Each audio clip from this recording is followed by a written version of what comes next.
귀한 찬양 감사합니다.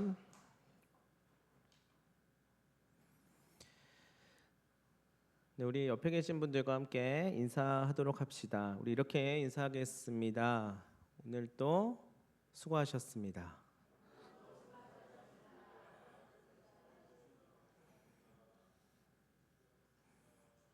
네, 오늘이 아직 좀 남긴 했어요. 근데 오늘 마지막 남은 시간도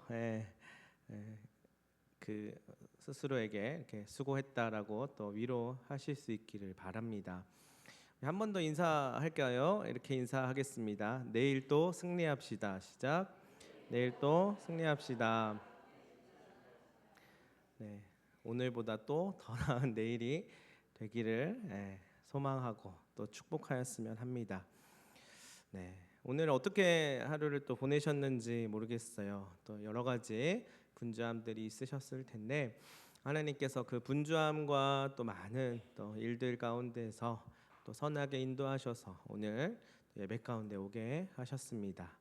그것에 우리가 감사하고 하나님께서 나를 기억하시고 또 내게 어떠한 오늘 말씀을 주실지 함께 기대하는 마음을 가지고 함께 말씀 나눌 수 있으면 좋겠습니다. 우리는 흔히 인생을 마라톤 경주에 비유하고는 합니다. 시작이 있으면 반드시 끝이 있는 법이고요. 또 인생이라고 하는 긴 코스를 뛰어갈 때에 여러 번의 고비와 또 역경을 만나게 되지만 이내 물 한 모금 또 시원한 바람을 통하여서 이겨내기도 하지요. 또한 몇 번의 결정적인 순간이 오는데 그때 더욱 힘주어서 스퍼트를 올릴 때가 있습니다. 그리고 또한 천천히 체력을 비축하면서 멀리 보고 또 한 걸음에 집중해야 할 때가 있는 것 같습니다. 아무튼 여러모로 이 달리기 종목의 스포츠와 우리의 인생이 많이 닮아 있는 것 같아요. 그리고 무엇보다도 이 둘의 가장 큰 특징은요, 모두 끝까지 뛰어봐야 안다라는 것입니다. 뛰는 동안에는 사실 내 앞에 있는 한 평 남짓한 땅에서 내 앞에 당장의 이 한 평 남짓한 땅에서 발을 옮기고 또 다리를 움직이는 것인데 중요한 것은 끝까지 가야 한다는 것이에요. 그리고 결승선을 통과할 때까지 가봐야 한다는 것입니다. 사진 한 장이 있는데요. 네. 오, 너무 커졌어요. 네. 가끔은요 국제대회 같은 데서 이런 일이 있어요. 1등과 2등이 경쟁을 하다가 막판에 결승선 앞에서 순위가 바뀌는 일이 생깁니다. 1등이 이제 한 5m만 가면 우승이다라고 확신을 해서 세레모니를 하는 순간 2등이 차고 올라와서 먼저 결승선을 통과하는 경우예요. 이런 경우 보신 적 있으십니까? 자신의 승리를 확신하면서 이미 세레모니까지 하였는데 결과는 정반대가 되는 경우입니다. 근데 그렇다고 반칙이라고 말할 수는 없고요. 다시 재경기를 할 수도 없습니다. 결과에 승복하고 받아들여야만 하겠지요. 결승선을 통과하는 순간 모든 게 결정이 되기 때문입니다. 우리의 신앙도 마찬가지입니다. 그리고 구원도 마찬가지입니다. 그래서 우리가 잘 알듯이 고린도전서 10장 12절을 보면 이렇게 이야기하죠. 그런즉 선줄로 생각하는 자는 넘어질까 조심하라. 네, 끝까지 인내하면서 그리고 빌립보서 3장 14절에는 이렇게 이야기하는데요. 우리 같이 한번 읽어보겠습니다. 표대를 향하여 그리스도 예수 안에서 하나님이 위에서 부르신 부름의 상을 위하여 달려가야 하는 것입니다. 네. 중간에 수많은 유혹들이 있고요. 사람들의 말들이 있고요. 세상에서 이야기하는 불문율이라고 하는 것이 있지만 우리는 하나님이 보여주시는 하나님의 비전, 그 부름의 상을 바라보면서 가야 하는 것입니다. 그렇지 않으면 그 결과가 어찌 될지 모른다는 거예요. 중요한 것은 그것입니다. 우리에게는 반드시 끝이 있는데 그 끝이 다가온다는 것입니다. 따라서 세상에서는 패배한 것 같고 실패한 것 같고 세상이 말하는 그 기준에 못 미친 것 같아 보여도 하나님 안에 살아가는 사람은 결국 승리하게 하시고 성공하게 하시고 마침내 구원의 영광을 맛보게 하신다는 것입니다. 성경은요, 그 비밀을 일관되게 이야기하고 있습니다. 무명인 것 같으나 유명하고 가난한 것 같은데 부요하고 공허한 것 같지만 충만한 은혜가 예비되어 있다라는 것이에요. 그런데 이 상을 얻을 수 있는 비결이 하나 있는데요. 그것은 무엇이냐면요, 바로 죽음이라고 이야기합니다. 조금 부연 설명이 필요하죠. 조금 자세하게 말하면요, 나는 죽고 예수로 사는 것을 이야기하고 있어요. 이것은 나라고 하는 정체성과 존재와 그 가치 모두를 없애버리라는 말이 아닙니다. 나를 죽이는 게 목적이 아니라 예수로 인하여서 결국 사는 법을 알려주는 것이에요. 그런 의미에서 죽음이란 다시 사는 길이요, 오히려 생명을 얻는 문이라는 것입니다. 다만 나의 의지와 생각과 또한 계획을 내려놓고 예수 그리스도의 생명을 부여받고 사는 것입니다. 나의 생명과 나의 인생이라 여기면서 붙잡고 살아온 모든 가치와 목적은요, 그 끝이 실제로 죽음으로 끝이 나죠. 가봤더니 전도서에서 이렇게 말해요. 헛되고 헛되니 모든 것이 헛되도다. 끝을 가봤더니 이렇게 고백을 하더라는 말이죠. 이렇게밖에 말할 수가 없습니다. 그렇다면 그렇게 따져봤을 때 죽음은 부정적인 것이죠. 와서는 안 되는 것이고요, 피해야 하는 것입니다. 그래서 오죽하면 옛날 중국의 진시황이라고 하는 사람은 불루처를 찾아다니기도 하고요, 모든 것을 동원해서 영생하려고 발버둥을 쳤습니다. 그래서 마지막 자신이 죽을 때는 엄청나게 많은 군사들의 모습들을 땅속에다가 이렇게 묻어서 나름대로 그것을 어떻게 해서든지 또 피하고자 또는 그것을 막아보고자 또한 그것을 맞닥뜨리는 입장에서 그 많은 두려움과 불안들을 해소하고자 하였던 것입니다. 이 진시황은 그런데 이 한 가지 사실을 몰랐기 때문이에요. 죽음은 오히려 자유를 가져다 준다는 것을 몰랐습니다. 구원을 가져다 주고 생명을 얻게 한다는 것을 그는 몰랐어요. 우리 삶의 끝이 정말 끝이 아니라는 것을 몰랐던 것이죠. 어쨌든 우리가 살아가는 이 순간 속에서 우리는 예수의 생명을 얻은 자임을 잊지 않아야만 할 것입니다. 빌립보서 1장 8절에 보면 이렇게 이야기하는데요, 우리 같이 읽어볼까요? 내가 예수 그리스도의 심장으로 너희 무리를 얼마나 사모하는지 하나님이 내 증인이시니라. 아멘. 누가 한 말이냐면요, 바울이 한 말이에요. 성경에서 바울은 예수의 심장을 장착하고 사는 법을 알았었던 대표적인 사람이었어요. 그러자 내가 이전에 살아온 삶과는 완전히 다른 앞날이 펼쳐지게 되었던 것인데요, 남들은 어떻게 봤을지 모르겠어요. 남들은 또 그것을 어떻게 평가할지는 모르겠습니다. 오히려 더 안 좋은 거 아니야? 네, 그렇게 생각할 수 있습니다. 맞습니다. 갖은 핍박과 위기를 겪으면서도 이 바울은 끝까지 가봤습니다. 그리고 결국 생명의 면류관을 얻는 결과를 그는 얻게 되었습니다. 예수의 생명을 가졌다는 것은 곧 생명을 가져다주는 공급원이 예수로 인하였다는 것입니다. 우리 몸에서 보면은요, 피를 공급해 주는 곳이 어디인지 아십니까? 심장이죠. 각 기관과 신경 곳곳에 피를 전달해 주는 공급원인 이 심장이 상태가 그렇다면 어찌하겠습니까? 차로 말하면은요, 엔진인데 이 엔진이 낡아 있고 심지어는 스스로 알지도 못하면서 여기저기 임의로 설계해서 만들어 놓은 상태라면 당연히 제대로 작동을 못할 것입니다. 우리 몸의 심장도요, 사실은 우리 하나님께서 만드신 것이기 때문에 한평생을 살 수 있게 쓸 수 있는 것인데요. 우리가 이것을 어떻게 만들고 또한 작동시킬 수 있겠습니까?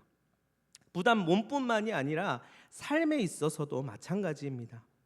우리의 어설프고 낡은 자아를 신뢰하며 고집하고 고수하기보다는 예수의 심장을 가지고 예수가 공급해 주시는 생명을 얻으며 살아야 하는 것입니다. 그러나 아직도 예수의 심장으로 사는 삶을 못 살고 삐걱거리는 낡음을 감수하면서 사는 인생들이 있습니다. 그게 어쩌면 더 좋아 보여서 그럴 수도 있겠지요. 뿐만 아니라 나의 심장을 뛰게 하고 다른박질하게 하는 공급원이 여기 이 세상에 있다고 착각하는 경우가 있습니다. 거기에 가치를 두고요, 마음을 온통 쏟아내며 그 길을 힘주어서 뛰어가곤 합니다. 당장에는 그게 좋아 보여서 이것이 참이자 진리를 가져다 준다고 생각해서 그럴 수 있습니다. 기세등등하게 그 끝을 향하여서 달려가 봅니다. 사실은 그것에 몰입하고 집중해 있다 보면은요, 우리는 모두가 우리 나이에 맞게끔 우리가 집중하고 몰입해서 열심히 최선을 다해야 하는 과제들이 있잖아요. 그런 것들에 하루하루 열심히 또 하다 보면은 자동적으로 우리의 삶이 또 흘러가는 경우들을 보게 됩니다. 그런데 중요한 것은 그렇게 저렇게 살다 보니 이 전도서에 있는 이 전도서를 쓴 기자는 하는 말이 헛되고 헛되니 모든 것이 헛되도다라는 것이에요.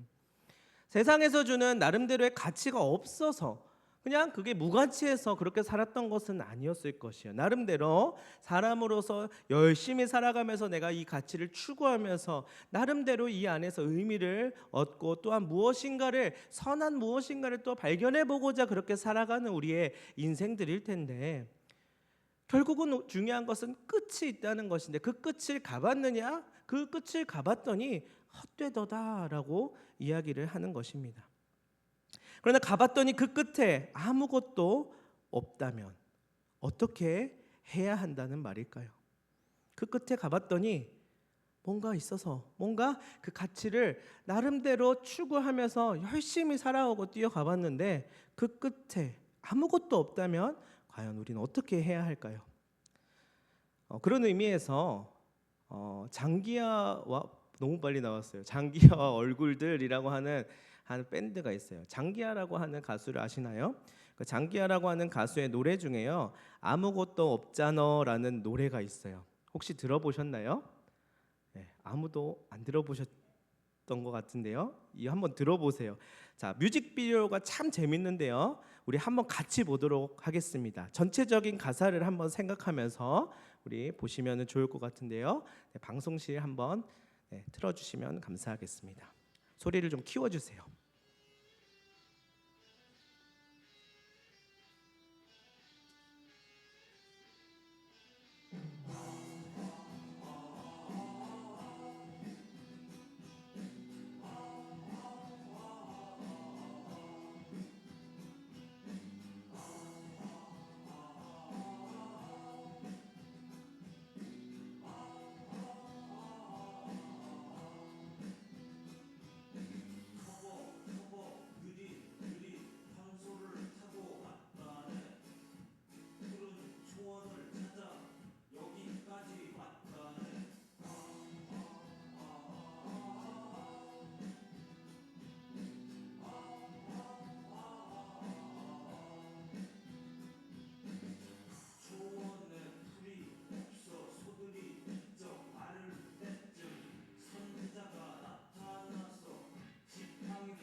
재밌게 보셨나요?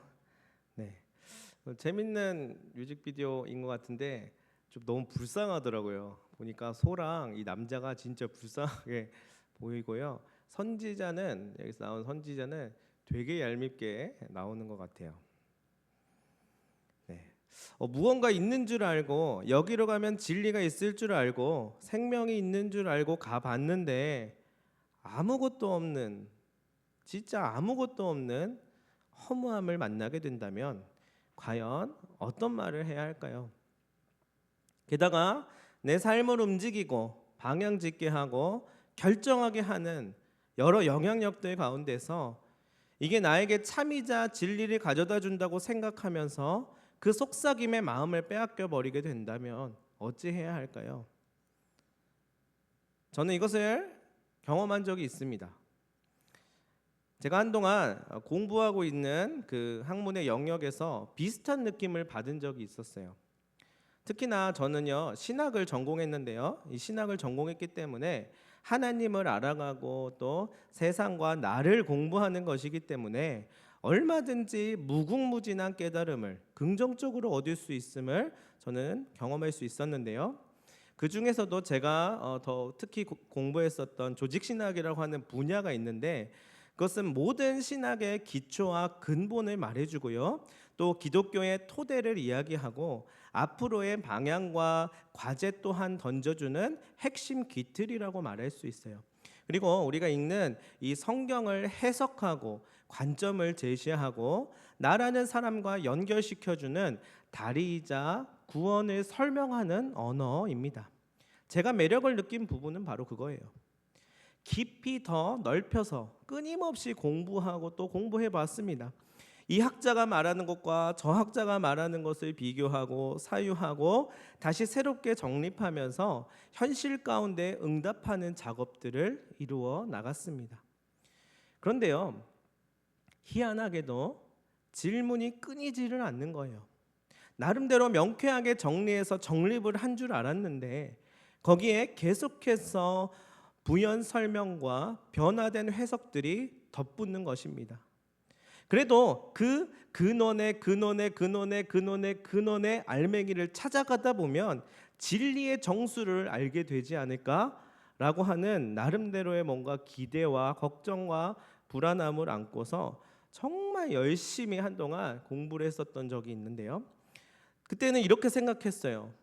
어쩌면 불교에서 말하는 열반이라고 말하는 그 깨달음이나 또는 기독교에서 구원이라고 말하는 초월적인 힘, 또 과학에서는 메타인지라고 말하는 밖으로부터 주어지는 차원이 다른 인지의 영역이 여기에 뭔가 있지 않을까라고 생각돼서 나름대로 파헤쳐 보았습니다.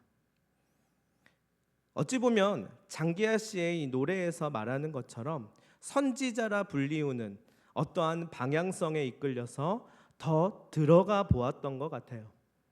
그러다 보니 나름대로 성적도 잘 나오고 열매들이 있는 것 같아 보였어요.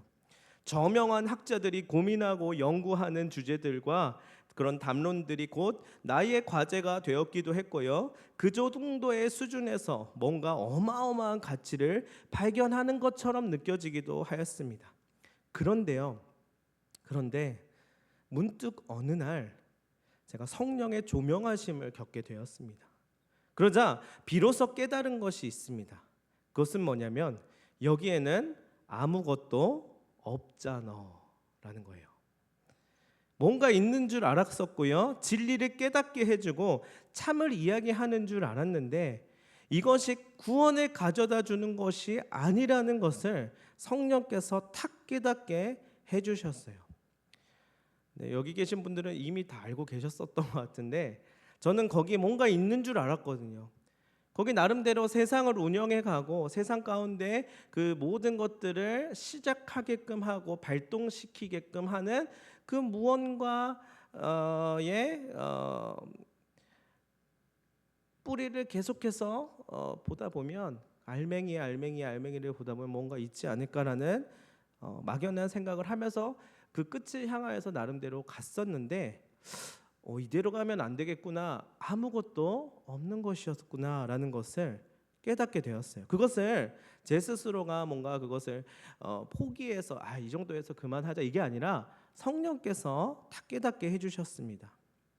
결론적으로 말해서 진짜 생명을 얻을 수 있는 것은 바로 예수 그리스도로 인함이구나라는 것을 깨닫게 되었어요. 다만 나의 이 진지한 고민들과 깊은 연구의 씨름과 그리고 넓은 학문의 바다에서 허우적됨은 그동안 너무나도 주관적이었고 또한 두루뭉술했었고 함축적이었었던 그런 나의 신앙적 언어들을 그리고 그런 경험들을 다시금 트랜슬레이션이라고 하죠. 통역하고 번역하는 과정이었구나라는 사실을 알게 되었어요. 우리가 주님을 경험하면요, 우리가 처음 신앙생활을 시작할 때라든지 또 기도하며 깊은 신앙의 단계까지 갔을 때 하나님을 인격적으로 만나게 돼요. 근데 그걸 여러분 어떻게 이야기할 수 있으세요? 그 주관적이고 어떻게 보면 두루뭉술하고 함축적이었었던 신앙의 언어들로 참 표현하기 힘든 것들인데요. 그러한 것들을 나름대로 우리는 우리의 언어들로 그리고 세상에서 말하는 언어들로 나름대로 그런 통역하고 번역하는 과정들도 반드시 필요합니다. 적어도 나에게 있어서 이것이 조금 이상한 신앙으로 변할 수도 있는 것이에요. 나의 주관성과 나의 경험만이 기준이 되어서 모든 것을 판단하고 기준 삼게 될 수도 있는 것인데 내 나름대로 그것들을 고민하고 적용해보는 과정이 반드시 필요한 것이에요. 성경을 봤더니 성경에서도 그랬던 사람이 있더라고요. 바로 사도 바울이 그랬어요. 그리고 심지어는요, 예수님도 그러하셨습니다. 2000년 전에 마국간에서 태어나셔서 인간으로 사셨던 30년의 세월은요, 우리에게 있어서 트랜슬레이션 해주신 것입니다. 그 존재 자체로 메시지를 주고 구원을 알게 하고 접점을 갖게끔 하신 것이에요. 또한 천지를 지으신 하나님이시자 삼위일체 성자 하나님이신 예수님이 인간이 되셔서 죽음을 경험했기 때문에 우리의 죽음도 그와 같이 새 생명을 얻는 부활로 이어짐을 증거하신 것입니다. 그래서 예수로 인하여서 생명을 얻게 된다는 것을 우리에게 직접 그의 삶을 통하여서 그의 말과 행동과 결단과 그 걸음을 통하여서 우리에게 알려주신 것입니다. 오늘 우리가 읽었던 본문 말씀을 우리 다시 한번 보도록 하겠습니다. 우리 같이 한번 읽겠습니다. 시작. 우리가 항상 예수의 죽음을 몸에 짊어짐은 예수의 생명이 또한 우리 몸에 나타나게 하려 함이라. 우리 살아있는 자가 항상 예수를 위하여 죽음에 넘겨짐은 예수의 생명이 또한 우리 죽을 육체에 나타나게 하려 함이라. 아멘. 여러분, 죽음은 끝이 아닙니다. 죽음은 오히려 우리에게 참된 구원을 가져다 줍니다. 부단 육체의 죽음뿐만 아니라 우리 자아의 죽음은 이전까지 나를 움직이게 한 낡은 엔진을 끄고 새로운 예수의 심장을 품으며 그 엔진을 가지고 살아간다는 것을 의미합니다. 다시 말해서 생명을 얻으며 사는 법을 알게 해준다는 것이에요. 무엇보다도 내가 사는 날 동안에 나를 지배하게 하고 막대한 영향력을 주는 모든 세상의 언어들과 정서들 그리고 가치관들로부터 참된 자유와 해방을 주는 것입니다. 어차피 우리의 끝은 우리가 어찌할 수 없는 것이죠. 우리의 끝은 주님께 드려야 합니다. 그 비결은 나의 죽음을 선택하는 것이에요. 그게 최후에는 승리하게끔 한다는 것입니다. 바울은 이 죽음의 유익을 알았었던 것 같아요. 그래서 오늘 본문에서와 같이 이야기하는 것입니다. 나의 죽음이 생명이 되는구나. 그리고 심지어 10절에 보면은요, 예수의 죽음을 이야기해요. 우리 오늘 읽었던 본문에 보면 나옵니다. 10절에 예수의 죽음을 말하고 있잖아요. 예수님께서도 완전하게 죽으셨다는 거예요. 이 죽음은 무슨 죽음입니까? 여러분, 예수님이 죽으셨대요. 우리의 상식으로 보면 세상의 문화와 세상의 정서로 보면 그냥 끝난 거예요. 끝났습니다. 모든 가치관과 좋은 의미로 해서 그가 가르쳤던 모든 말들이 다 그냥 끝났다라고 평가해야 되는데요. 이 죽음은 그냥 말 그대로 존재의 죽음이에요. 말 그대로 장사까지 지내게 된 존재의 죽음이었습니다. 철학에서 말하는 존재론의 죽음이기도 해요. 모든 것들은 다 존재론의 세례를 받은 것들이에요. 이것도 존재하고 이것도 존재하고 존재하는 사람만이 생각할 수 있지 않아? 라고 말하는 게 철학에서 말하는 거잖아요. 나는 생각한다, 고로 존재한다. 그건 존재하기 때문에 생각하는 거예요. 근데 그것이 죽었대요. 그럼 끝이 나는 거예요. 그 죽음은 여기서 끝입니다. 그러나 그 결과는 그렇다고 영원히 사라져버리는 소멸된 상태가 되는 것이 아니라 오히려 그 너머의 초월을 보여주셨습니다. 한마디로 말해서 부활을 증거해 주셨습니다.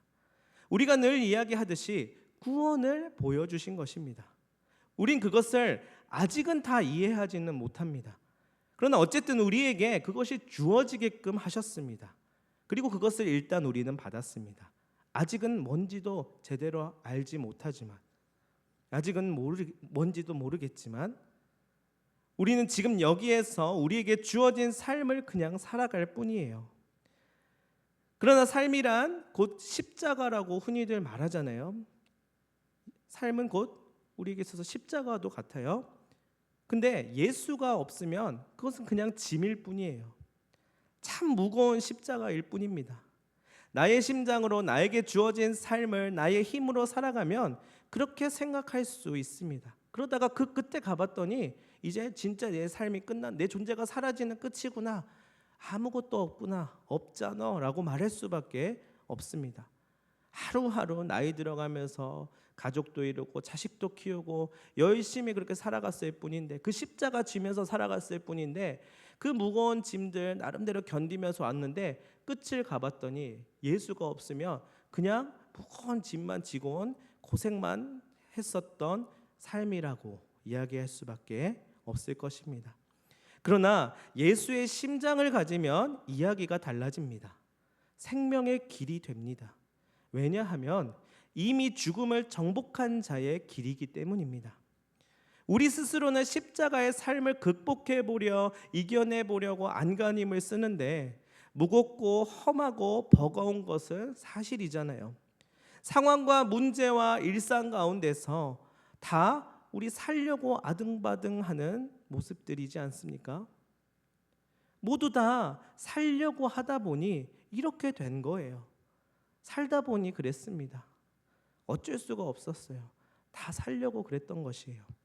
근데 오히려 내가 주관하는 내 삶의 죽음을 선포하고, 다시 말해 맡기고 내려놓으면 아이러니하게도 진정 살게 된다는 것을 잘 모르는 것입니다. 이전에 있었던 고민과 걱정과 근심이 죽고 새 심장을 얻어 새로운 삶을 살게 된다는 것을 우리는 자꾸만 잊어버립니다. 과거에 알던 나의 흑역사들과 여전한 나의 이 연약함이 도리어 하나님을 드러내는 통로가 되는 것입니다. 여기에도 나름대로 각자 아픔이 있어 본 분들이 계실 것입니다. 그게 육체적인 아픔이든 또 마음적인 아픔이든 나름대로의 그러한 경험들이 있으실 것입니다. 그게요, 세상적으로 봤을 때는 뭐 그렇게 자랑할 일입니까? 소위 말해 흑역사이자 아무에게도 밝혀지고 싶지 않고 내게 있어서 안 좋은 일이 분명하고 별로 유쾌한 일이 아니죠. 그런데요, 그러나 주님 안에서는 오히려 주님이 드러나는 계기가 되지 않았습니까? 나의 연약함과 내가 이제까지 살아오면서 돌아보기 힘들고 나의 흑역사와 같았던 그 고난의 시절들이 그냥 세상의 언어들과 세상의 말들로는 나름대로 어떻게 포장하고 내 안에서는 감출 수 있겠지만, 하나님 안에 있으면 그 모든 것들을 통하여서 오히려 하나님 아버지가 드러나고, 그로 인해서 내가 이제까지 그 구원의 여정 가운데서 살아온 삶이었구나라는 것을 고백할 수 있게 되는 것입니다. 나의 약함이 주님을 드러내게 되는 것입니다. 나의 슬픔과 또한 나의 죽음이 그 현실과 상황을 넘어서 실제하는 구원과 부활, 생명을 경험하게 한다는 사실을 믿으시기를 바랍니다. 우리에게 있어서는 유쾌하지 않은 일들이 저마다 있을 것이고요. 또 그 일이 결국에는 우리의 삶에 다가오게 될 것입니다. 그거 다 우리가 어떻게든 살아보려고 나름대로 열심히 극복해 보려고 나름대로 애를 쓰는 것들일 텐데, 오히려 주님을 바라보면서 주님이 가진 그 심장을 품으면서 나는 죽고 예수 그리스도로 인해서 다시금 새로워져서 그 모든 것들이 정리가 되고 진전 정돈이 되고 정립이 되어서 하나님 아버지께 고백할 수 있고, 마침내 우리가 생각하는 그 끝에 가봤더니 아무것도 없잖아라고 말하는 것이 아니라 그 주님이 나를 만나주시고 나를 해석해 주시고 나를 알게끔 하셨던, 그 깨닫게 하셨던 성령 하나님이 바로 나의 주님이시구나를 우리는 결국 결승선에서 확인할 수 있게 될 것입니다. 얼마 전에 저는요, 저의 친누나의 이주기를 맞아서 지방에 있는 본가에 잠시 내려갔다 왔습니다. 사랑하는 사람을 잃고 그 존재의 사라짐을 경험하며 아직도 실감하지 못하는 마음을 느꼈어요. 무어라 표현할 수가 없습니다. 그러나 분명한 메시지를 하나 얻을 수 있었습니다. 그것은 바로 우리는 우리 존재 그 너머를 바라봐야만 한다는 것입니다. 주님은 저에게 존재 너머의 구원을 보게끔 하셨습니다. 우리 하나님도 사실은요, 우리의 인식의 한계 너머에 계시는 분이에요. 그러니 우리 스스로 판단하고 재단하는 우리 인식의 죽음이 도리어 그분을 보게 한다는 것입니다. 우리가 자주 하는 말로 주님께 맡기는 것, 보이지 않는 주님을 신뢰하는 것입니다. 그건 우리 인식이 죽는 거예요. 우리가 생각하는 인식을 죽이는 거예요. 그리고 예수 그리스도를 통해서 다시금 바라보고 주님께 나의 모든 것을 맡겨드림으로 인해서 다시 주님의 심장을 품겠습니다라고 하는 결단입니다. 우리에게도 언젠가는 다가올 죽음의 순간이 주어지게 될 것인데요, 그때 나는 어떤 마음을 품을 수 있을까요? 우리는요, 절망이 아닌 자유를 만나게 될 것입니다. 그때는 애써 감추고 숨기고 꾸미고 포장하지 않아도 되고요, 또한 척하지 않아도 됩니다. 관계와 재정과 일과 내면의 모든 굴레와 속박을 벗어나는 참 자유로 향하게 될 것입니다. 심지어 신앙의 짐도 다 내려놓고요, 온갖 율법들과 억압으로부터 벗어나서 그리스도 안에서 참된 자유를 경험하게 될 것입니다. 그리고 그것이 꼭 삶의 마지막 순간에서만 아니라 우리의 일상적인 이 순간에서도 마찬가지가 될 것입니다. 나를 올가매고 있던 모든 것들을 자유케 하시고 평강을 내려 주실 것입니다. 성경에 보면 베드로가 사도행전에서 욥바에서 환상을 보는데요, 그에게 있었던 이전의 신앙적인 짐들도 자유케 하심을 경험하게 됩니다. 아마 많은 질문들이 있었겠지요. 그러나 그분의 넓으신 품 안에서 참된 자유와 평강을 얻게 됩니다.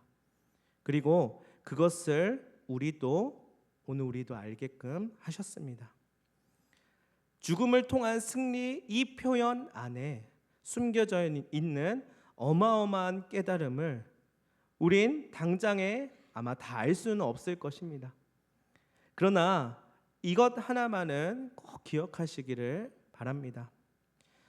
지난번에 수요 예배 때 제가 소개해드리면서 한번 같이 불렀었던 그 찬양의 가사에서 이렇게 이야기합니다. 나의 앞날이 주님 손에 있으니 나 이제 안심해 주님 안에서 주 평안함 주내 모든 변화 이루네 주 안에 굳센 마음 품게 하소서. 많은 걱정이 나를 짓눌러 내일 일을 알 수 없어도 주님 나를 사랑하셔서 굳게 나를 붙들어 주네. 기억나시나요?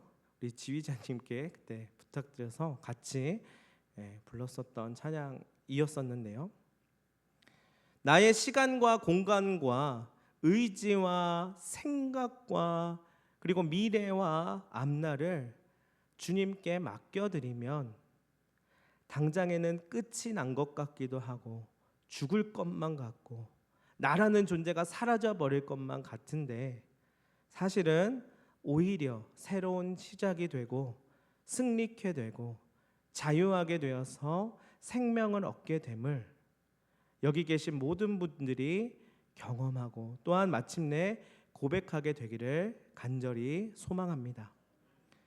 우리는 다 알고 있습니다. 우리의 끝이 있고 그 끝에 우리는 끝을 향하여서 달려가고 있음을 잘 알고 있습니다. 24시간 동안 365일 동안 죽음을 묵상하면서 내가 어떻게 죽게 될까, 어디서 죽게 될까 그렇게 묵상하는 사람은 아무도 없을 것이에요.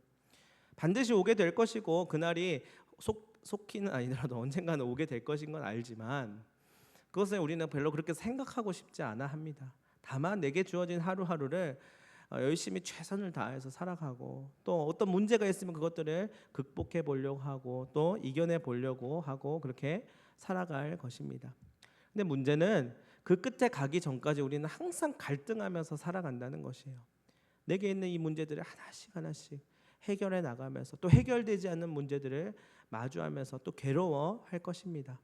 하나님 앞에 엎드렸다가 또 다른 세상적인 이야기들과 말들에 또 의지했다가 이것이 맞는지 저것이 맞는지 몰라서 또 방황하다가 또 몇 번 그렇게 방황하다 하나님이 또 위로해 주시고 이끌어 주셔서 또 거기를 따라오다가 그것을 반복하면서 아마 살아갈 것입니다. 근데 중요한 것은 방향입니다. 우리가 어느 방향을 향하여서 걸어가고 있는지.